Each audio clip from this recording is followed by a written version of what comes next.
اللهم إنا نعوذ بك من جهد البلاء ودرك الشقاء وسوء القضاء وشماتة الأعداء والخيبة بعد الرجاء.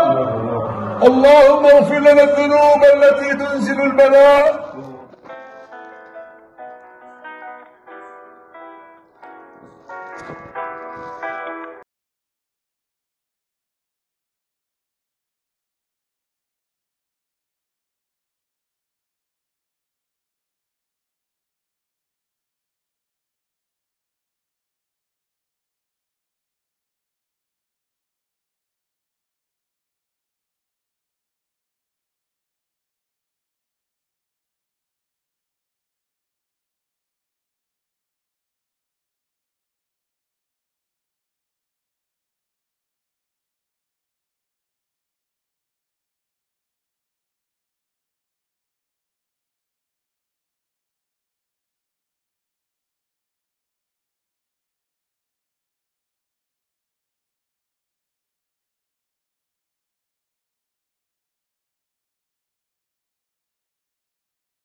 لا تحرمنا من أداء الصلوات يا الله.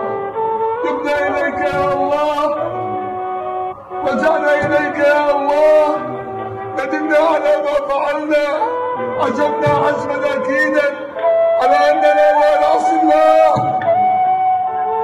تبنا إلى الله، رجعنا إلى الله. سعدنا الصلاة في البيوت، لا نريد أن نصلي في البيوت، نريد أن نصلي في بيتك. عجزنا الصلاة في المساكن وفي الرحال وفي المنازل، نريد أن نصلي في بيتك. المساجد بيوت المتقين.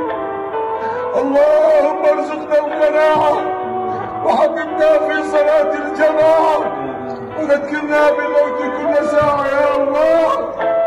اللهم إنا نعوذ بك من جهد البلاء ودرك الشقاء وسوء القضاء وشماتة الأعداء والخيبة بعد الرجاء. اللهم اغفر لنا الذنوب التي تنزل البلاء، اغفر لنا الذنوب التي تقطع الرجاء، اغفر لنا الذنوب التي تمنع الدعاء. يا من ذكره شفاء وطاعته دواء، ارحم من رأس ماله الرجاء وسلاحه البكاء. يا من لا تراه العيون ولا يصفه الواصفون، وأمره بين الكاف والنون، وإذا أراد أن يقول شيئا كن فيكون. ردنا إلى المساجد ردا جميلا يا الله، ردنا إلى الجوامع ردا جميلا يا الله. نتوسل إليك يا الله. اللهم يا رب طالت علينا يا الله. اللهم اكشف عنا هذا البلاء، واكشف عنا هذا الداء، واكشف عنا هذا البلاء. تصيب به من تشاء وتصرف عن من تشاء، تصرف